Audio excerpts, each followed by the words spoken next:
Bonjour à tous, je m'appelle Tristan Lafontas, je suis le fondateur d'un club de passionnés de bouffe et mon job consiste à parcourir la France et le monde dans une quête perpétuelle de trouver les meilleurs produits au monde qui me sont toujours recommandés par des amis chefs étoilés. Dans ce podcast, je vais faire un focus sur la poutargue.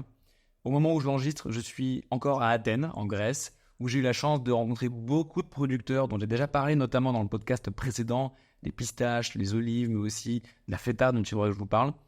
Là, en ce moment, je choisis de faire un focus sur la poutargue parce que c'est un produit déjà qui est passionnant, qui, je sais, intéresse beaucoup d'entre vous. Avant d'aller plus loin, je tiens à préciser qu'évidemment, je ne suis pas sponsorisé par le ou les producteurs que je mets en avant dans ce podcast, puisque c'est toute la beauté du modèle économique du club que j'ai fondé. Ce sont en fait les membres qui financent la vie du club à travers leurs cotisations, ce qui me permet à moi d'être 100% indépendant et de vous parler de gens avec une totale sincérité et une totale objectivité, presque totale, puisque je ne vous cache pas qu'au bout d'un moment, certains deviennent des amis. Donc, ils gardent toujours ce petit biais que j'ai en tête, mais qui est beaucoup, beaucoup moins grand que si je gagnais de l'argent à chaque fois qu'ils vendaient des produits. Moi, mon job et ma mission et notre mission collective dans ce club, c'est de valoriser leur travail, d'expliquer qui ils sont, comment ils bossent, pourquoi leur produit va se différencier d'un équivalent plus industriel et de leur rapporter de l'argent en organisant des ventes dans le club. Mais ce n'est pas le sujet de ce podcast. Moi, je vais vous parler aujourd'hui de poutargue. Je reviendrai sur la vie du club plutôt à la fin de ce podcast. J'inverse un petit peu l'ordre des choses. Donc, je vous parlerai de la vie entrepreneuriale. Je vous donnerai éventuellement quelques tips sur l'entrepreneuriat pour ceux que ça intéresse. Et également, je vous partagerai quelques chiffres coulisses de la vie de l'entreprise. Mais d'abord, on parle de la poutargue. Alors, c'est un produit, il faut bien comprendre que ça fait extrêmement longtemps que la poutargue est consommée. C'est un peu comme le foie gras, figurez-vous. On a retrouvé dans des tombes égyptiennes des hiéroglyphes qui montrent très précisément et spécifiquement comment faire de la poutargue. Donc, on est certain qu'il y a déjà plusieurs milliers d'années, la poutargue a été faite, et c'est pareil pour le foie gras, c'est pour ça que je faisais ce parallèle. À l'époque, c'était avec des oies sauvages, bien évidemment, ce qui est de plus en plus rare, même si un jour, j'ai très envie de vous parler d'un producteur de foie gras d'oies sauvages non gavées. Mais ce sera pour une prochaine fois. Pendant l'Antiquité, également, on mangeait énormément de poutargue. C'était un mec qui était très connu. Rabelais, dans Pantagruel, en parle d'ailleurs. Nick Pantagruel se goinfre de poutargue. Alors, concrètement, déjà, qu'est-ce que c'est de la poutargue ? Ça vient d'un poisson, qui est le mulet. Ce poisson qui va naviguer entre des eaux salées et des eaux douces, va se reproduire dans les eaux salées, en l'occurrence ici sur une mer qui est à côté de la Grèce, mer ionienne de mémoire. Ils sont dans un endroit où l'eau est très peu profonde, ce qui est une température plutôt confortable. Il n'y a aucun prédateur, ou très très peu en tout cas pour eux. Il y a plein de phytoplancton, ce qui leur permet de s'alimenter tranquillement. C'est là qu'ils vont, une fois qu'ils sont bien étendus, bien rassasiés, ils vont se reproduire et après revenir dans les eaux plus douces. Et c'est à cet endroit-là qu'ils sont capturés dans des... Lila qui m'expliquait, les présenter comme un peu comme des labyrinthes. C'est un endroit dans lequel ils rentrent et ils restent bloqués. Donc ils ne sont pas coincés dans les mailles d'un filet, ou en tout cas pas tous, certains j'imagine, mais globalement, ils sont juste coincés dans un endroit qui est dans l'eau douce. Les pêcheurs viennent les récupérer. Et à ce moment-là, il y a un tri qui est fait, où on met de côté les mâles qui vont être vendus pour leur viande de mulet.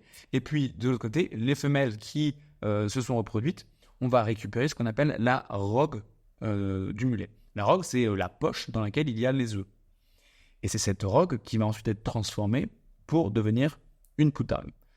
Alors, ce que je vais faire, et j'essaierai de le faire de plus en plus, d'ailleurs, à nouveau, merci pour tous les feedbacks que vous m'envoyez, les textos, les SMS, les WhatsApp, enfin franchement, ça me fait vraiment trop plaisir. Vous ne pouvez pas trop m'en envoyer. Vraiment, j'insiste. Quelles que soient les remarques d'ailleurs, y compris les axes d'amélioration. Mais c'est d'ailleurs pour ça que là, je démarre par le sujet qui a priori vous intéresse le plus, c'est que je vous raconte mes expériences en rencontrant les producteurs. La poutargue, donc, ce que je vais essayer de faire là, c'est aussi de vous donner la différence entre comment on fait une excellente poutargue, comme celle de Trigalinos, le producteur dont je vais vous parler qui est en Grèce, versus une moins bonne poutargue qui serait un peu plus industrielle. L'idée, c'est comme dans énormément de produits qu'on consomme aujourd'hui, à la base, l'objectif, c'est de conserver un produit. C'est le cas pour du fromage.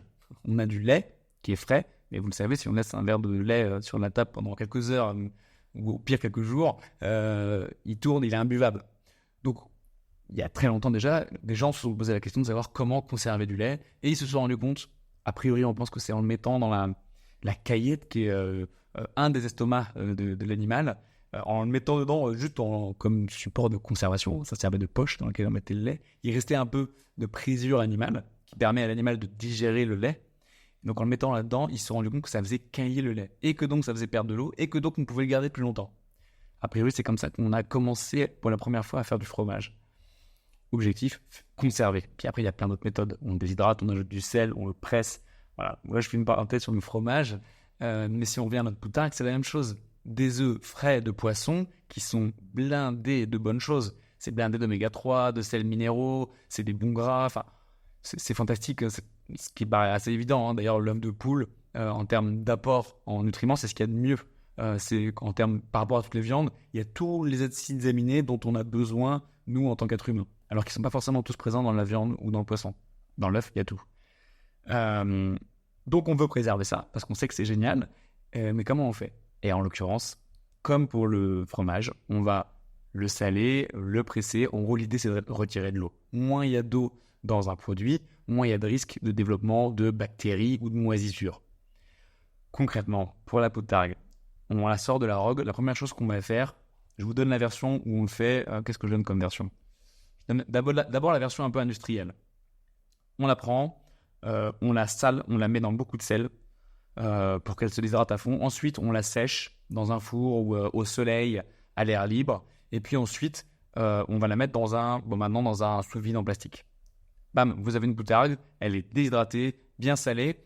Vous allez pouvoir la conserver hyper longtemps. Et ce que vous allez faire généralement, c'est la râper pour la mettre sur des pâtes, par exemple. Et c'est très bon. Même la version industrielle, hein, ça peut être très bon. Par contre, celle-là que je viens de vous décrire, on ne va pas la manger en coupant des tranches et en les posant sur la langue comme ça. Alors qu'une excellente poutargue, et j'en connais 2 à ce stade, j'en ai 2 qui sont pareil pour moi les meilleurs au monde, et si vous en connaissez une autre, je suis preneur, mais pour l'instant ça s'arrête là, c'est celle de Maison Dehesa, et celle qui est en Espagne, et celle de Trikalinos, Trikalinos, qui est basée à Athènes en Grèce, pas très loin de là où je suis en ce moment. Alors eux, typiquement, ils vont pas faire comme ça. Quand ils reçoivent, déjà les rogues sont triées en amont et on leur envoie que des formats à peu près similaires en termes de taille et surtout en termes de qualité. Donc ils ont un cahier des charges très spécifique en disant on veut que ce type de rogue de poisson. Ensuite, quand ils vont les recevoir, ils vont prendre beaucoup de temps pour les nettoyer à la main. Donc c'est un travail très manuel, ce qui va d'ailleurs justifier le prix élevé de la poutargue. Alors il faut compter entre quand on est très chanceux, 150 € le kilo, ça peut monter à plus de 400 € le kilo. J'étais tout à l'heure sur un site, on était à 415 € le kilo. Bon, c'est assez cher, parce qu'il y a en effet beaucoup de travail manuel. Concrètement, qu'est-ce qu'on fait ? On va essayer de retirer les petits vaisseaux sanguins qui pourraient être encore sur la robe, parce que déjà c'est pas joli, mais aussi ça va donner une amertume, voire un goût un peu ferreux à la poutargue. Donc là c'est vraiment manuel. J'ai des images filmées que vous pourrez retrouver dans la newsletter qu'on enverra sur le club. Vraiment, c'est fastidieux comme travail. Une fois que Trikalinos ils ont fait ça, ils vont ensuite les presser légèrement à la main, c'est ça, et les mettre dans un four. Et là, ce qui devrait vous surprendre, en tout cas ce qui moi m'a surpris, et d'ailleurs mea culpa, je me suis rendu compte qu'à l'époque, la toute première fois où on avait mis en avant Trikalinos, j'avais glissé une petite erreur dans la vidéo que j'avais réalisée, parce que eux ne salent pas du tout leur poutargue. Tout le sel qui est contenu dans leur poutargue est présent naturellement. Il y en a même moins qu'à l'arrivée, puisque en perdant de l'eau, il y a un peu de sel qui va partir. Hallucinant. Donc on est sur un produit final qui est autour de, je crois, 2% de sel dans la poutargue. C'est hallucinant. Si vous connaissez la poutargue, si vous êtes dans cette catégorie d'ultra fans ou de gens qui détestent, d'ailleurs, vous savez de quoi je parle. C'est que ça peut être agressif et même très poissonneux, mais ça on en parlera après. Donc là, pas de salage du tout. J'ai reposé la question dans plein de sens, volontairement. Il y a plein de moments différents. C'est mes techniques à moi pour m'assurer qu'on n'essaie pas de me la faire à l'envers, même si j'ai totalement confiance en eux. C'est une règle d'or que je m'impose, c'est de toujours être très précautionneux. Et je repose la question de plusieurs manières. Je vous donne un exemple très concret. Tout à la fin, j'ai dit, ok, il y a du sel qui rentre dans cette pièce, parce que je sais qu'ils vendent aussi du sel. Oui, combien de kilos ? Parmi ces kilos, combien sont utilisés pour la poutargue ? Ça paraît tout bête de le dire comme ça, mais il y a la barrière de la langue. Je parlais en anglais à une personne qui traduisait en grec. Et à force de reposer ces questions dans tous les sens, et parfois à des personnes différentes, je suis toujours pas sûr à 100% au global. C'est pas une méthode parfaite, mais elle est quand même très très bonne. Et j'ai plein d'autres techniques à force d'être habitué de me rendre sur place pour pouvoir vous garantir à vous, quand je fais cet épisode de cette vidéo, que, a priori, je vous dis pas de bêtises. Pas de salage au four pendant 7 jours. Alors je dis four, hein, c'est pas le four qu'on a chez nous, c'est un four à très basse température qui ventile également, qui permet d'aérer. Pour l'anecdote, quand je suis parti, Lila, qui est donc une cofondatrice et qui était mon interprète puisqu'elle parle anglais, me disait: je suis désolé qu'on n'ait pas pu tout vous montrer. Et moi je dis: comment ça merde, j'ai mal fait mon taf, contrairement à ce que je viens de vous dire. Donc je lui demande, je lui dis: c'est quoi l'exemple de choses que vous n'avez pas pu me montrer? Elle me dit: on vous a pas répondu sur la température du four. Et j'ai rigolé et j'ai répondu: non, mais je voulais pas demander. Je vous explique pourquoi. Je sais que c'est le genre d'info qui va faire toute la différence chez eux. Et c'est un travail qu'ils ont fait, c'est la 4e génération dans leur famille qui font de la poutarde, donc c'est un travail très très long, très très complexe. Vu que j'étais en train de filmer, je voulais pas leur demander la température du four parce que moi, ça ne change rien, que ce soit 27 degrés ou 72, ça ne changera pas grand chose. Et je sais que pour eux, par contre, c'est une information qui est cruciale, qui est fondamentale, c'est vraiment une de leurs forces. Donc, je leur ai pas demandé. Et elle-même s'est excusée de ne pas me le dire. Ce qui, je pense, témoigne de la qualité de notre relation et du fait que je pense que j'ai a priori donc posé toutes les questions, puisque la seule information que je n'avais pas, c'est celle que j'avais choisi volontairement de ne pas demander. Dans ce four, pendant 7 jours, à basse température, pour déshydrater progressivement, tout ça sans saler. Une fois que c'est terminé, cette poutargue, alors j'en ai une devant moi. Pour ceux qui me regardent en vidéo, sachez que j'ai une chaîne YouTube, vous tapez Tristan Lafontasse, vous la trouverez. Alors j'ai le produit final, je suis un peu ému en vous la montrant, parce que celle-là, c'est moi qui l'ai faite ce matin. Donc ça date de ce matin, je vous la montre, si on voit le focus, mais ça marche pas très bien. Ça ressemble à quoi, pour ceux qui sont en podcast, ça ressemble à... Comment je peux décrire ça? C'est pas simple, c'est une banane mais qui serait pas courbée, entourée de cire d'abeille en l'occurrence. Ça peut être des fois d'une cire plastique ou juste sous vide. Mais avant de faire cette étape de cire d'abeille, donc on a cette rogue qui est déshydratée, qui a pris une couleur un peu plus foncée, et on va la tremper dans de la cire. Donc en l'occurrence, je l'ai fait moi-même. Alors ils sont extrêmement stricts sur les normes de qualité. Là-bas, c'est assez hallucinant. J'étais vraiment recouvert de la tête aux pieds. J'avais les gants, la charlotte, la blouse, les surchaussures. J'ai dû changer de camp avant de faire ça. Bref, on prend les poutargues, on les met dans de la cire d'un côté, on les retourne, on les met de l'autre. Une première fois, puis une deuxième fois, ce qui donne 2 couches pour la version golden, et il y a 6 couches pour la version classique. Cette cire vient, vous l'aurez compris, protéger la poutargue de l'environnement extérieur, plus ou moins en fonction du nombre de couches qu'on va mettre. Je reviendrai là-dessus un peu après. Comment est-ce qu'on fait donc une mauvaise poutargue? Je vous l'ai dit, on sale énormément, on fait sécher à l'air libre dehors ou entre des planches de bois qui vont venir écraser un peu la poutargue pour accélérer l'évacuation de l'eau. Une fois de plus, ce n'est pas grave. Il y a un petit risque malgré tout bactériologique. Quand on fait ça à l'extérieur dans un environnement qui n'est pas contrôlé, il peut y avoir une mouche qui se pose dessus et on est quand même sur des œufs. Donc il y a un petit risque malgré tout. Néanmoins, si vous écoutez ça, peut-être que vous avez déjà goûté des poutargues faites comme ça. Ça va, dans 50% des cas, 95% des cas, il n'y a aucun problème. Et d'ailleurs, on voit bien les fromages qu'on mange en France. Certains d'entre eux, ils ont passé quelques trucs bizarres, notamment des moisissures. Mais bon, c'est un autre sujet. Je m'emballe. La poutargue, le truc là où elle se distingue, c'est plus par le niveau de qualité et de soin qui est mis à l'intérieur. Donc, il y a vraiment des normes qui étaient très très poussées. Et cette fameuse cire d'abeille. Alors, une fois, il y a quelqu'un qui m'a posé une question très, très intelligente. Il m'a dit: mais le problème de la cire d'abeille, est-ce que c'est si bien que ça, la cire d'abeille, versus la paraffine? Donc, la paraffine, c'est quand même un truc pétrochimique qui est censé être inerte, mais par défaut. Là, c'est très personnel, ça n'engage que moi, mais par défaut, si je peux éviter d'avoir un produit pétrochimique en contact avec un produit que je vais manger, je le fais. Donc, du sous-vide, il n'y a pas de problème. On en mange tous les jours des produits qu'on est en contact avec du sous-vide, enfin le fameux plastique pour faire le sous-vide, mais par défaut, je préfère éviter. Je me dis qu'une cire d'abeille, c'est mieux. Sauf que, ça devient compliqué. J'ai eu un très très long échange avec un producteur de miel qui me disait: mais tu crois que les rayons d'abeilles, ils sont faits comment? Tu crois que c'est les abeilles qui les font, les rayons? Ben non, c'est quasiment jamais les abeilles qui font les rayons, parce que si on les laisse faire leurs propres rayons, elles passent du temps à faire ça, de l'énergie, alors qu'elles pourraient faire du miel. Donc c'est moins productif. Donc ce qui se passe très souvent, c'est qu'on achète des rayons de miel tout faits. Soit en plastique, dans la pire des versions, soit en vraie cire d'abeille, mais qui a été fondue puis remoulée de la bonne manière et revendue aux apiculteurs. Sauf qu'il y a un ennemi dont j'ai oublié le nom des abeilles, c'est un parasite, je crois, ou c'est un parasite qui peut être potentiellement dévastateur. Donc, comme dans beaucoup d'industries agroalimentaires, où on va mettre du pesticide sur des pommiers, on va aussi mettre des produits sur les ruchers sur les ruches, pour éviter que ce parasite soit présent. Il y a des gens qui refusent et qui veulent faire du bio à 100% et pas avoir de produits chimiques et qui me disent, mais moi, j'ai pas envie d'acheter, suivez-moi, ça, vous allez finir par comprendre où je dois en venir. Je veux pas racheter un rayon de miel, même si c'est de la cire d'abeille qui a été juste fondue et refaite, parce que je ne sais pas à qui était ce rayon avant de miel. Et peut-être que cette personne-là, elle a aspergé le rayon de miel avec plein de produits chimiques. Donc cet apiculteur me disait, non, donc moi je laisse mes abeilles faire leur propre rayon de miel. C'était un apiculteur qui était dans le Jura, qu'on a déjà mis en avant dans le club. Et j'espère pouvoir vous en parler une prochaine fois. Tout ça pourquoi je vous raconte ça? Parce que cette fameuse poutargue, un jour quelqu'un m'a dit, un cire d'abeille, est-ce que c'est vraiment aussi bien? En l'occurrence, ils se sont posé la question. Au début, ils bossaient avec de la vraie cire d'abeille. Et puis, Trigano s'est posé la même question. Et donc maintenant, ils achètent une cire d'abeille qui est de grade pharmaceutique. Donc, qui est garantie à 100% sans aucun intrant, sans aucun polluant, ni rien. C'est des produits qui peuvent être normalement mangés par l'être humain en pharmacologie.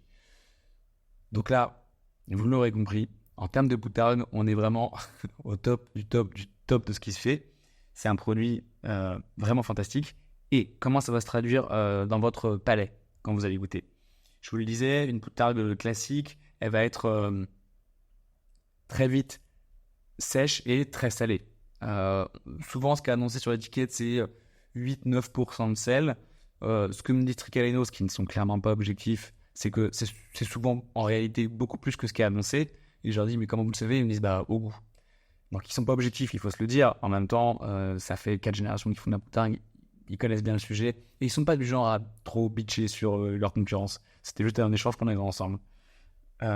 Vous avez donc là un produit qui est déjà très peu salé, c'est surprenant, mais aussi et surtout qui a une texture absolument hallucinante. On ne peut pas râper cette poutargue, c'est compliqué parce qu'elle est tellement humide à l'intérieur. C'est cette cire d'abeille qui protège de l'humidité et le fait que ça a été très très bien maîtrisé et pas fait à la chaleur du soleil ou par des gros ventilos. Ils ont réussi à préserver cette humidité au milieu qui fait que vraiment vous en coupez des tranches dans la largeur comme ça et vous le mettez sur votre langue. Il n'y a pas du tout, il y a une légère pointe d'amertume qui est propre à la poutargue mais qui est très faible par rapport à ce qu'on peut connaître. Bref, si vous faites partie de ces gens qui pensent détester la poutargue, je vous invite vivement à tester celle-ci ou celle de maison DSA, D-E-H-E-S-A, que j'adore également, qui est absolument fantastique. Je pense que je suis arrivé au bout de ce point poutargue. Je réfléchis si je n'ai rien oublié. Je pense qu'on a dit l'essentiel. Pourquoi est-ce qu'ils peuvent se permettre d'avoir autant d'eau, hein? Je l'ai dit au tout début, on veut retirer le plus d'eau possible pour conserver le produit le plus longtemps possible. En effet, à l'époque, il fallait faire ça. Sauf qu'aujourd'hui, on a des moyens qu'on n'avait pas. Et notamment, nous, en tant que consommateurs, on a les frigos. Donc là, elle est à côté de moi, mais je vais la remettre au frigo. Et les producteurs, en l'occurrence Tricalenos, sont en mesure de mettre en place un environnement qui est extrêmement safe en termes de potentielle contamination bactériologique, etc. Je vous le garantis, puisque j'en reviens à l'instant. Et vraiment, ça plaisante pas, ça plaisante pas avec la sécurité et le côté très très clean du lieu. C'est ça qui leur permet, contrairement à d'autres, d'avoir cette poutargue hyper moelleuse et onctueuse presque à l'intérieur. Ils font plein d'autres produits géniaux, notamment cette espèce de caviar de poutargue. Alors, ils ne peuvent pas l'appeler comme ça, je pense. En tout cas, ils l'appellent psyché, mais je ne serais pas surpris que c'est qu'ils aient peur de se prendre un procès s'ils appellent ça du caviar. Mais techniquement, c'est vraiment le cœur de la poutargue qui est extrait et qui donne vraiment une sorte de caviar hyper onctueux. Ça apparaît, il faut que je le mette au frais, mais je voulais vous le montrer. C'est absolument... on ne peut pas l'ouvrir. C'est fantastique. Il y a d'autres produits, du sel à la poutargue, qui font avec certaines robes qui sont moins belles ou pas de la bonne taille. Ils vont les utiliser dans plein d'autres formats différents qui sont aussi géniaux. Ce midi, juste avant de partir, elle m'a ramené des pâtes à la poutargue qu'elle venait de faire elle-même. Et là, c'était génial. Et dessus, il y avait de la poutargue entière, en tranches, et cette espèce de poudre de poutargue. Je ne sais même pas si c'est de la poudre, c'est un peu grossier comme morceau. C'est fantastique. Bref, je suis hyper content si j'ai pu déjà soit vous apprendre ce qu'est la poutargue. Certaines personnes disent boutargue, j'ai toujours pas vraiment compris ce qu'il fallait dire. Donc faites comme vous voulez. En anglais et ici en Grèce, on dit botarga. Enfin, que non, en Grèce, en fait, on dit autre chose. On dit. Je vais être incapable de prononcer. Avrotargo. Avrotargo, un truc comme ça. Bon, c'est compliqué, en plus, c'est pas le même alphabet. Donc, je suis content si j'ai pu vous expliquer ce qu'était la poutargue et si vous avez un peu mieux compris. Si vous en êtes fan de poutargue, mais que vous n'avez jamais goûté celle de Tricalinos ou celle de Maison Dessa, franchement, foncez. Et si vous êtes persuadé que vous n'aimez pas, franchement, faites-moi plaisir, testez et envoyez-moi un petit message derrière. Une fois de plus, vous savez, j'ai vraiment rien à gagner. Même à ce que je dis à chaque fois, c'est que nous, plus on vend des produits d'un producteur, plus c'est de boulot pour nous. Parce que les ventes qu'on fait, on ne prend pas de commission dessus, on prend zéro marge. Donc vraiment, j'ai rien à gagner en vous disant ça. J'ai juste envie de mettre en avant des gens qui bossent super bien depuis 4 générations et qui méritent d'être mis en avant, qui sont peut-être pas les meilleurs pour communiquer au monde. Et moi, à travers ce podcast, à travers notre newsletter, à travers nos vidéos, on les aide. En plus de l'argent qu'on leur apporte à travers la vente qu'on organise pour eux, qui est réservée aux membres du club. Je terminerai par vous parler de ce côté poissonneux qu'on peut connaître dans la poutargue. Je pense à ça parce que je viens de parler des gens qui n'aiment pas. Il est présent, beaucoup moins que ce que vous pensez. Ça reste une poutargue, donc forcément il y en a un petit peu, mais c'est incomparable avec une poutargue moyenne, voire une poutargue pas bonne. Si vous n'étiez ici que pour entendre parler de poutargue, vous pouvez arrêter d'écouter ce podcast maintenant, puisque je vais maintenant vous parler de choses différentes, de vous partager des feedbacks d'entrepreneurs, les feedbacks de quelques chiffres de mon podcast, et vous parler de choses que j'ai découvertes dans le monde de la bouffe, bien évidemment. Et si vous êtes encore là, dans tous les cas, je vous remercie, ça me fait super plaisir, je vous aime, sincèrement. Je vais maintenant vous parler de mes chiffres. Alors, c'est un truc que j'ai essayé de faire vu que tout le modèle de ce que j'ai créé, la relation que j'entretiens avec tout le monde, que ce soit les membres du club, les producteurs, les chefs, mes amis, c'est la transparence. Voilà. C'est un fil rouge très fort pour moi. Et donc, de vous donner des chiffres, qu'ils soient bons ou mauvais, c'est une preuve de plus de la transparence que j'ai envers vous. Aujourd'hui, je vais vous partager les écoutes de mon podcast. Je trouve ça pas mal de le faire maintenant, puisque ce que vous écoutez en ce moment, c'est l'épisode 3. Donc, c'est le tout début. Au total, le premier et le deuxième épisode ont totalisé, ça fait une répétition, 259 écoutes. Ce qui est en valeur absolue vraiment pas énorme. Et un énorme bonheur pour moi, puisque je m'étais fixé comme objectif d'atteindre 100 écoutes par épisode. On l'a déjà dépassé. Donc je suis hyper content. Alors 100, ça paraît pas énorme, mais 100 personnes qui, comme vous... Là, je sais pas où vous êtes en ce moment où vous l'écoutez. Vous êtes peut-être en train de faire la cuisine, dans votre voiture, en train de tondre la pelouse. Je sais qu'il y en a un d'entre vous qui m'a dit ça tout à l'heure, non, hier. C'est un moment qui est, je pense, assez intime, dans lequel moi, je vous partage de façon beaucoup plus brute mon ressenti, mes émotions, et je peux vous partager plus de choses que dans d'autres formats. Donc, je pense que je crée une connexion assez forte avec... en tout cas, c'est ce que je ressens de moi quand j'écoute des podcasts. J'ai presque l'impression que Tim Ferriss, c'est mon pote. Alors que évidemment je ne l'ai jamais rencontré. Donc voilà, moi c'était mon objectif, 100, je pensais pas du tout l'atteindre dès le premier épisode, ça a été le cas, ça me fait super plaisir. Évidemment, si ça grandit, je serai content, pour 2 raisons, parce que j'aime ce lien que ça entretient avec vous, et j'adore les feedbacks que vous m'envoyez, franchement, merci, et n'arrêtez pas, je vous en prie. Mais en plus de ça, plus je peux mettre en avant des gens qui bossent bien et qui méritent d'être soutenus, mieux je me porte, puisque c'est notre mission collective dans ce club. Donc, évidemment, plus il y a d'écoute, plus je suis aligné avec ma mission, qui elle-même est raccrochée à un objectif plus global de laisser cette planète un tout petit peu mieux que quand je suis arrivé dessus, le jour où je serai amené à partir. Voilà, c'est un peu vague comme projet, mais c'est à travers l'entreprise que j'ai créée que j'essaie d'atteindre cet objectif. Donc 259 écoutes cumulées entre le podcast et ma chaîne YouTube sur laquelle vous pouvez me voir en vidéo. Sur les repas de la semaine et événements, je vais aller beaucoup plus vite parce que j'ai pris vos feedbacks et je pense que c'est pas la partie la plus importante. Comme la dernière fois, je vais vous dire un truc pas terrible que j'ai mangé parce que souvent je parle de trucs géniaux et il y a des gens qui commencent à me dire mais en fait on a l'impression que t'aimes tout, donc ça perd presque une crédibilité. Il y a plein de trucs que j'aime pas. Il y a vraiment plein de trucs que j'aime pas.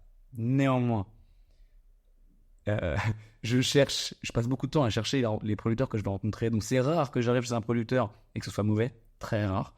Et pareil pour les restaurants. En plus, maintenant, j'ai beaucoup de réflexes pour choisir mon resto. Donc c'est très rare que je me trompe. En l'occurrence, il y a 2 jours, c'est pas moi qui ai choisi. Anouk, petit clin d'œil pour toi. Et en l'occurrence, le restaurant qu'elle a choisi, c'était pas ma meilleure expérience en Grèce. C'était très traditionnel grec, mais c'était pas ouf. Donc je ne dirai pas son nom parce que ça me ressemble pas. Si vous voulez, moi je préfère vous dire les endroits que j'ai aimés plutôt que de dire ceux que j'ai pas aimés. Comme ça, vous n'allez que dans les bons endroits. Mais pourquoi c'était pas bon? Parce que les frites étaient sous-cuites. Alors qu'ils ont des bonnes pommes de terre. J'ai découvert ça en Grèce. Il y a vraiment des très bonnes pommes de terre à frites qui ont une super texture. Mais bon, quand c'est pas assez cuit, c'est pas assez cuit. Le foie était trop sec. Il y a beaucoup de plats à base de foie de veau et c'était trop sec. Voilà. Et la salade de choux qui est très présente ici en Grèce, qui est souvent baignée dans de l'huile d'olive et un peu de soit du citron, soit de vinaigre. Souvent, c'est super bon. Et là, elle a réussi à être ratée. C'était coupé un peu trop grossièrement. Il n'y avait pas assez d'assaisonnement. J'ai rajouté l'huile d'olive qui était sur ma table. Mais clairement, c'était pas la meilleure huile d'olive du monde, ce qui est frustrant quand on est en Grèce. Donc ça m'arrive de faire des mauvais restaurants. Et ça me fait penser que, je parlais des producteurs tout à l'heure, ça m'arrive aussi de dire non à des produits. Je vais vous donner 2 exemples très concrets. Trigalinos, dont je viens de parler pendant une bonne trentaine de minutes, font d'autres produits. Et parmi ces produits, ils ont des sardines que j'ai goûtées. Ils avaient très envie de me les faire goûter. Et elles sont bonnes, elles sont pas mauvaises. Mais elles m'ont pas transcendé. En termes de texture, je trouve que ça pourrait être mieux. Je connais beaucoup mieux, en tout cas. Et donc, je leur ai dit, j'aurais fait ce feedback, très honnête. Et je leur ai dit qu'il n'y en aurait pas sur la vente qu'on va réaliser dans le club. Parce que je trouve que le produit est beaucoup moins intéressant que les autres. Ce qui d'ailleurs n'est pas complètement surprenant, puisque c'est pas le même produit, c'est pas le même savoir-faire. Et donc voilà. Je suis pas en train de dire que c'est mauvais, hein, une fois de plus, mais ça ne mérite pas pour moi d'être mis en avant dans le club. Il y a eu un autre producteur qu'on a rencontré pendant le séjour à Kalamata qui fait des pâtes. On allait sur place, c'était intéressant. Je suis même pas, pour tout vous dire très honnêtement, je suis même pas allé au stade de goûter aux pâtes. J'ai juste vu comment ils bossaient. Ça m'a pas surexcité. Je sais qu'on va bientôt, probablement aller en Sicile, voir des producteurs de pâtes. Je pense que celles-là seront un cran au-dessus. Pour tout vous dire, puisque c'est l'objet de ce podcast. Je me suis rendu compte que les machines qu'ils utilisaient n'étaient pas en bronze, ce qui était une première alerte. Alors c'est pas forcément mauvais pour autant, mais une pâte, pour faire très très simple, et désolé pour ceux qui sont des experts en pâtes si je sursimplifie, il y a plusieurs choses, il y a plein de paramètres. Bien évidemment la qualité des blés. Quand je lui ai demandé, il n'a pas vraiment su me répondre. Oui, c'est des blés. Il y a un moment, le mot ancien a été placé, mais je sais même pas si c'était pour me faire plaisir ou réel. Et après, les machines pas en bronze. Donc, excusez-moi, on n'est pas obligé d'avoir des blés anciens pour faire des bonnes pâtes. Hein. C'est pas ce que je veux dire. Mais évidemment, quand on a quelqu'un qui tout de suite sait répondre très précisément, alors, le blé de mes pâtes, je l'ai sourcé là-bas parce que tac, tac, tac, il a tel taux de protéines, nanana, inévitablement, je commence à me dire, ah ok, il s'est posé les bonnes questions lui. Ça va pas dire que ce sera bon, mais c'est un bon indicateur. Ensuite, la machine en bronze, c'est une machine qui va qui va être beaucoup plus lente pour sortir les pâtes et qui va donner une texture aux pâtes. Comment décrire ça? Pensez à une tagliatelle. Si elle est parfaitement lisse, limite brillante, c'est pas la bonne texture. C'est pas celle qu'on veut. Ce qu'on veut, c'est une texture un peu blanchâtre, rugueuse, qui accroche sur le bout du doigt. Pourquoi on veut ça? Parce que souvent les pâtes, on les fait avec une sauce tomate, par exemple, et donc on veut que la sauce tomate elle accroche à la pâte. Sinon, ça a beaucoup moins d'intérêt. Et notamment une machine en bronze va aider à ça. Et puis enfin, il y a le temps de séchage. Un industriel, il va aller très très très vite pour sécher les pâtes. Pourquoi? Parce que le temps, c'est de l'argent, surtout pour un industriel qui fait des très grandes quantités. Et tant mieux, parce que grâce à eux, on a des pâtes qui sont vraiment pas chères. Mais quand on est, comme c'est notre cas dans ce club, à la recherche de l'excellence en termes de bouffe, on va préférer des pâtes qui auront un bon blé, une belle machine en bronze et un temps de séchage qui soit beaucoup plus long. Voilà, c'est une très longue parenthèse, mais pour vous expliquer pourquoi ça m'arrive, bien évidemment, de dire non à des producteurs que je rencontre. Je vous ai parlé des chiffres. Repas bof, repas fantastique chez Koumis. Koumys. Je pense que c'est pas tout le nom, mais c'est comme ça qu'on l'appelait. Mais si vous cherchez son nom sur Instagram et derrière Kalamata, vous devriez le trouver puisqu'il est à Kalamata. C'est un chef fantastique, un peu fou. Je pense qu'il part dans tous les sens. mais dans sa vie perso, c'est sa vie perso. Dans l'assiette, c'est le cas et c'est génial. Il nous a vraiment régalé. On était toute l'équipe du club et Alexandre Ralis de Profil Grec qui était un peu notre guide, enfin complètement notre guide à Kalamata. On a vraiment passé un moment fantastique. Ce qui était génial, c'est qu'il y avait un moment où il voulait nous faire un plat et il n'a pas pu le faire comme il le souhaitait. Donc il a improvisé un poisson avec des foies posés dessus. Visuellement, ça m'a pas rassuré. Et même sur le papier, c'était un rouget, je crois. Et c'était bon, mais c'était bon. C'était incroyable. D'autant plus que ce poisson était cuit à la braise. Vraiment, alors c'est pas un binchotan, mais c'est vraiment à la braise, sur une petite grille. Cuisson à la braise, c'est très très très complexe. Stéphane de Jeunesse qui était là faisait une référence à Alain Passard qui aurait complimenté le poisson de Koumis parce que sa cuisson était vraiment parfaite. Il n'y avait pas que ça, il y avait aussi le tarama de Koumis qui était vraiment excellent, vraiment vraiment excellent, avec un tout petit défaut, c'est que l'huile qu'il utilisait, il y avait une idée sympa derrière qui était de faire tout le cycle de l'huile d'olive et donc de presser les noyaux d'olive. À la fin de la presse, il reste ça et on peut récupérer cette huile-là. Mais le problème, c'est qu'on la récupère de façon chimique. C'est ce qu'on appelle, blablabla, j'ai plus le nom en tête. Je crois que c'est un solvant ou un truc comme ça. Enfin, c'est de la pétrochimie. Hein. Toutes les huiles raffinées, peut-être pas toutes, peut-être que je m'emballe, excusez-moi, oubliez ce que je viens de dire. Mais il me semble qu'une bonne partie des huiles raffinées utilisent de la pétrochimie. Donc c'est des solvants qui viennent contre le produit pour finir de sortir les dernières molécules de gras qu'il y a à l'intérieur. Après, on sépare bien sûr le solvant de l'huile qu'on a réalisée. Putain, mais quand même, quoi, ça fait pas rêver, franchement. Et en l'occurrence, cette huile était faite comme ça. Donc, c'est le petit point négatif de ce tarama qui, malgré tout, était franchement excellent. Et sur lequel il y avait bien sûr de la poutarde râpée. C'était de la folie. Je fais un pont de tarama à tarama. J'ai eu le privilège, en avant-première mondiale, de goûter au tarama de Tricalinos ce midi. C'est un produit qui n'existe pas encore, qu'ils sont en train de développer. En fait, il est fini ce produit, il est fantastique. Sauf que ils ont besoin d'avoir des retours des laboratoires pour savoir quelle est la date de péremption qu'ils doivent mettre sur leur tarama. Ils ne pourront pas le vendre frais parce qu'ils n'ont pas de boutique, donc ils seront obligés de le vendre dans des bocaux qui seront avec des intermédiaires qui vendront par exemple en France. Donc ils sont obligés d'avoir un produit qui a une DLUO assez longue. DLUO, c'est l'ancien DLC, hein, date limite de consommation. DLUO, je ne sais même plus vraiment ce que ça veut dire. Et je suis même pas sûr que ce soit celui-là maintenant. J'ai l'impression que ça change tout le temps, cette histoire. Je bois une gorgée de café parce que je parle beaucoup. Café, vous vous en doutez, si vous commencez à me connaître, exceptionnel. J'ai demandé un café filtre dans un coffee shop en bas de là où je suis en ce moment à Athènes. Ils me l'ont fait en V60. Ça a pris pas loin de 10 minutes, mais vraiment le jeu à la chandelle, il est dingue. C'est un nectar ce truc. Tarama à base de mulet, bien évidemment. Il est dinguissime, il est très peu salé. Il a une attaque qui est presque un peu décevante au début quand on est habitué au tarama qui est vachement poissonneux et qui est très salé, et puis dans lequel souvent même il y a quelques arômes qui sont ajoutés. Là, c'est très délicat au début, mais après il y a tous les autres poissons qui viennent vraiment révéler leur saveur. Il y a de l'huile d'olive, une autre huile neutre dont j'ai oublié, je crois que c'est tournesol, mais vu qu'on parle en anglais, j'ai un peu oublié. Et un tout petit peu de mie de pain. C'est très courant de mettre de la mie de pain dans le tarama, même si tout le monde n'en met pas. Je sais que... Ah non, Maison de Martruc, ils en mettent.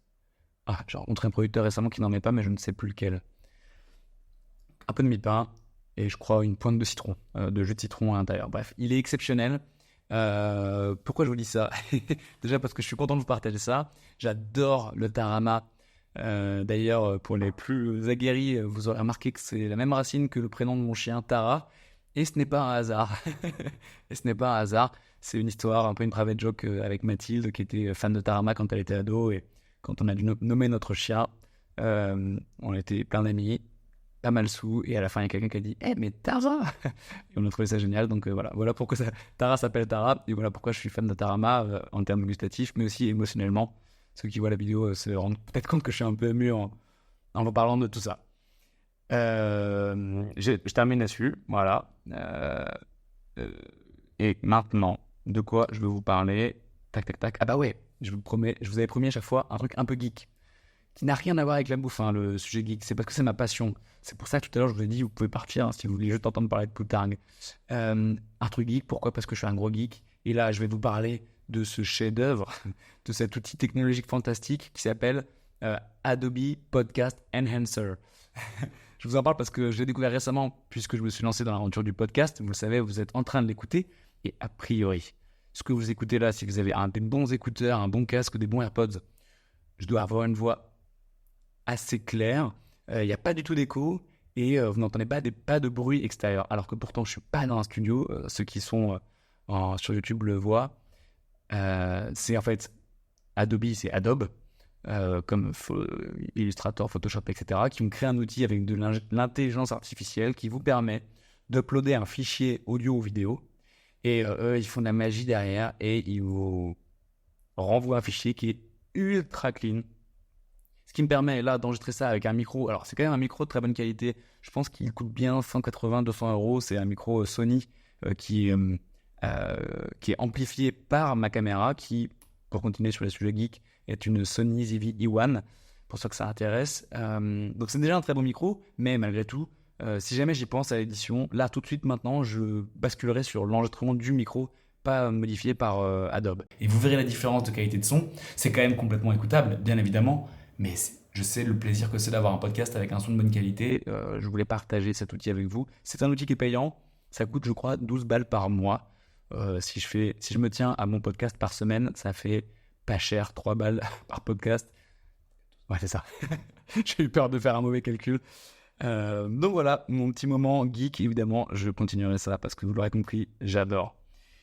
Sur les questions que vous m'avez posées avant que j'enregistre ce podcast, j'en ai noté une de Morgane Renoir qui vient d'ouvrir son restaurant Sienne à Saint-Cloud, dont on a fait la couverture avec le club.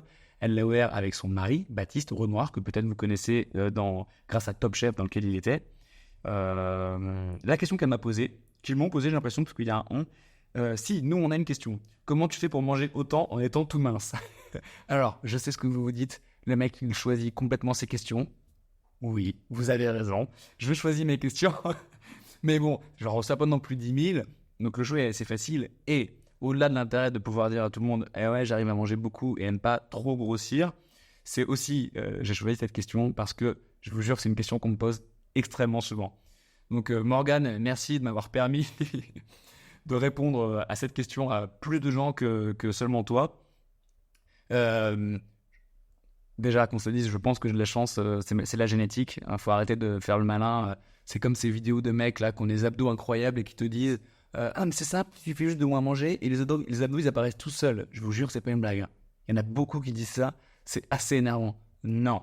Moi, si j'arrête de manger, on voit mes côtes, on voit pas mes abdos. Donc, il y a une grande part de génétique, évidemment. J'ai tendance à ne pas trop prendre de poids, même si je peux vous assurer que dans ma vie précédente, il y a une douzaine d'années, où j'allais souvent au resto et je mangeais n'importe quoi, j'ai eu le datbot, comme on dit. Vraiment, j'avais un bon bidou. C'est que ça commençait à devenir inquiétant. Et évidemment, je trouvais des excuses en disant non, mais c'est parce que je me suis mis au sport et que j'ai commencé à prendre des abdos qui poussent. Non, mais n'importe quoi, quand je repense à ça. Bref, donc, génétique, mais quand même, il y a une part de... Il n'y a pas que ça, parce que je peux grossir. Et non, la vraie réponse, et je m'y tiens énormément, c'est que je pratique le jeûne intermittent. Donc par défaut, je saute tous mes petits déjeuners. Bien évidemment, je sais que je pourrais passer les très bons petits déjeuners parce que j'ai tout le temps plein de bons produits autour de moi. Mais le petit déjeuner, c'est le repas le moins social pour moi et pour beaucoup de gens, je pense. Et vu que je fais très souvent des restaurants pour le boulot et pour le plaisir, parce que j'adore ça, c'est beaucoup plus simple de sauter le petit-déj que de sauter des déj ou des dîners. Ce qui me permet en effet de manger énormément dans ces repas et de ne pas trop prendre de poids. Aujourd'hui, la dernière fois que je me suis pesé, j'étais à 65, 6, je crois, un truc comme ça. Donc je m'en sens pas trop mal. Il faut quand même que je fasse gaffe. Et alerte un peu à l'alcool quand même. Il faut que je fasse gaffe parce que ma consommation d'alcool a quand même augmenté par rapport aux années précédentes. Donc jeûne intermittent, on appelle le 16-8 chez les nerds du jeûne. Donc l'objectif, c'est de ne pas manger pendant une période de 16 heures. 0 calories. C'est comme ça que je le fais. Donc, parce que je considère que c'est important pour la partie prise de poids, mais aussi pour la santé. Avoir une phase de jeûne très prolongée dans laquelle on n'a vraiment aucune calorie, ça rentre le corps dans un mode qu'on appelle l'autophagie. On est en mode catabolique, peu importe, versus anabolique quand on crée du muscle ou de la masse. Ce mode catabolique, il est aussi hyper important pour faire ce qu'on appelle un nettoyage, en gros, C'est le moment où les cellules vont dire bon bah maintenant on va, bref, peu importe. Je pourrais en parler pendant des heures. C'est un sujet qui m'a passionné à une époque, mais je suis pas sûr que ça vous passionne. Si c'est le cas, vous savez ce qu'il vous reste à faire. Vous m'envoyez un petit message Insta, WhatsApp, texto, email, tristan@moichef.fr. Et mon autre gros joker, c'est que vu que j'ai aussi jeûné de plus longuement à certaines périodes et que j'ai eu un régime cétogène, j'ai ce que je considère comme étant un super pouvoir qui me permet de complètement sauter un repas sans même m'en rendre compte, sans aucun problème. Donc je saute le petit-déj bien évidemment, comme je vous l'ai dit à l'instant, mais si j'ai pas un déjeuner intéressant, bah, je préfère ne pas le faire. Donc le classique aéroport où je suis sur la route, ou juste je suis chez moi, ma copine elle est avec une autre amie au restaurant et moi j'ai du boulot, bah en fait plutôt que de grignoter un truc sur le pouce, je saute mon repas et je mangerai le soir souvent dans un grand restaurant et donc je mangerai plus je compenserai un petit peu mon repas. Donc tout ça, ça m'aide à maintenir mon poids. C'est une réponse qui était un petit peu trop longue, je trouve. Mais en même temps, c'est un sujet qui me passionne, notamment le sujet du jeûne et du régime cétogène dont je ne vous parlerai pas aujourd'hui. Et enfin, dernière question, celle de Théo. Théo, qui est membre du club et qui m'a demandé sur WhatsApp comment gères-tu les événements sur le territoire ou plus directement, n'est-ce pas un club de Parisiens? J'ai la réponse, mais elle peut intéresser des personnes qui hésitent sans doute à s'inscrire. C'est une très bonne question, Théo, je te remercie. Et Théo est à Lyon, et donc je pense qu'il est un petit peu frustré. Ça ne me surprendrait pas parce que c'est quelqu'un de très actif et très engagé dans le club. Et inévitablement, il y a plus d'événements à Paris qu'ailleurs en France. Même s'il y a des membres partout en France, vraiment partout en France. Mais le démographie fait que déjà c'est une très grande ville, Paris. Et en plus de ça, moi-même je suis à Paris, donc je rencontre des gens à Paris qui des fois, la proprio de mon coffee shop typiquement, elle est devenue membre du club, si tu m'écoutes. Donc voilà, ça crée des rencontres. Donc il y a plus de membres parisiens proportionnellement, et il y a un peu plus d'événements à Paris aussi, parce que il y a plus d'activités, il y a plus d'ouverture, plus de nouveaux restaurants. Voilà, tout ça mélangé fait que, malgré tout, on fait des événements en dehors de Paris. Il y en a un ce samedi à Beaulieu avec Julien Alano. Je suis trop content de faire la préouverture avec lui parce que je l'adore. On avait fait une boxe à l'époque et pendant mon tour de France en van, on était allé chez lui avec Mathilde. On a même dormi chez lui. Je crois qu'on avait dormi chez lui ou alors dans son jardin, dans notre van ou un truc comme ça. C'était fantastique. C'était pendant le confinement, donc il nous avait fait un grand repas chez lui avec son pâtissier qui nous avait fait une galette à l'huile d'olive. Ah, putain, j'ai des souvenirs qui me reviennent là. C'est émouvant. Donc oui, on en fait des événements en région. Et puis, ça nous arrive aussi, il faut se le dire, il y a quelques rares événements qu'on a proposés en région et qui n'ont pas complètement rempli. Et donc, c'est compliqué pour nous aussi parce que c'est beaucoup de boulot d'organiser un événement. Et donc, bon, voilà, vous avez compris où je voulais en venir. Il reste une dernière partie dans ce podcast. C'est celle où je fais un teasing. Et là, tiens, je vais rebondir sur un des messages qu'on m'a envoyé suite à mon deuxième épisode. C'est, par moment, il y a des chiffres que tu n'as pas en tête et ça donne un peu l'impression que tu n'as pas préparé ton podcast. Je te remercie de m'avoir dit ça. Je ne sais plus qui c'est, mais je t'ai déjà répondu par texto. Et c'est vrai. Mea culpa, ces podcasts manquent un peu de préparation. C'est une erreur de ma part parce que je pourrais le faire mieux, mais je suis un peu... je sais pas, c'est peut-être un rapport à l'école qui ressurgit, mais j'ai un peu de mal à faire ça. Là, pour autant, croyez-moi, je l'ai quand même pas mal préparé. J'essaierai, je vous promets de le faire plus. Malgré tout, dans l'arbitrage, je ne sais jamais quand je vais pouvoir enregistrer un podcast parce que je ne sais jamais où je suis. Là, si vous voyez à nouveau le setup, d'ailleurs, je posterai une photo sur WhatsApp, sur mon Instagram. Le setup, là, c'est n'importe quoi. Je sais pas comment mon appareil photo tient. Et donc, je ne sais jamais où je serai, quand je serai et si je pourrais le faire. Donc, si à un moment, je voyais une fenêtre de tir où j'ai le temps, l'énergie, il faut beaucoup d'énergie pour faire un podcast, qui plus est en vidéo, et tout bien en tête, les sujets que je vais aborder, des fois, je vais prioriser allez, bim, on se lance, plutôt que d'aller au bout de la préparation d'un podcast. Pourquoi est-ce que je vous dis ça? Parce que je n'ai pas préparé le teasing. Voilà, d'habitude, je termine avec un teasing. Je pense que dans l'épisode 4, je vous donnerai le nouveau nom du club. Parce qu'on est en train de faire un grand rebranding. J'ai reçu le travail de Thomas, notre DA, sur des... on a le nom, on a le logo, on a des simulations de sites web, bref. Et vous verrez, il y aura plein de... Il y aura un fil conducteur très fort. Et je serais même pas surpris qu'il y en ait un ou deux qui se rendent même pas compte du changement immédiatement. Mais quand même, on va changer de nom, ça va pas être simple, mais je suis très fan de ce nouveau nom qui me parle beaucoup plus que Moi Chef, qui est très égocentré, c'est moi, et ça me ressemble pas. Et ça ressemble pas à l'état d'esprit des membres du club. C'était adapté à l'époque où, déjà moi, à l'époque où je voulais être millionnaire, ce qui n'est plus le cas aujourd'hui, clairement, mais aussi et surtout, c'était parce qu'on faisait une box qui permettait aux gens de devenir chef chez eux. Je pense quand même que malgré tout, c'était surtout pour ça qu'on avait choisi ce nom. Je ne vous en dis pas plus. Je réfléchis, est-ce que j'ai un autre teasing à vous faire Non. Non, je suis pas sûr à 100%, donc ce serait pas très honnête. Je vous embrasse. Merci d'être encore là à ce moment de ce podcast. Vous n'avez pas idée à quel point ça me fait plaisir de voir les nombres de vues et les écoutes de ce podcast. Comme d'habitude, n'hésitez pas à aller faire un tour sur mon compte Instagram, Tristan Laf, en un seul mot, pour m'envoyer un message. J'y réponds tout le temps à tous. Je suis un peu lent parce que j'ai désactivé les notifications sur mon téléphone Instagram, mais j'y réponds toujours. Et vous y trouverez aussi toute ma vie et toutes mes stories de découvertes, producteurs, artisans, restaurants, etc. Et puis, comme d'habitude, vous pouvez mettre une note à ce podcast. Franchement, je m'en veux parce que moi, je le fais jamais quand j'écoute des podcasts que j'adore, alors que putain, je devrais le faire. Et maintenant, je me rends compte que bah ouais, franchement, ça me ferait plaisir. S'il vous plaît, ne faites pas comme moi. Prenez 15 secondes pour laisser une note sur ce podcast, ça me ferait tellement plaisir.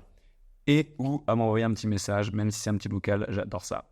Je vous embrasse, passez une très bonne fin de journée. Normalement, si tout se passe bien, je publierai ce podcast automatiquement ce dimanche à 10h. Passez un excellent dimanche dans ce cas. Mangez plein de bonnes choses, des produits qui sont évidemment très bons au goût, mais aussi qui respectent notre planète, notre santé et les femmes et les hommes qui travaillent ces produits. À très bientôt.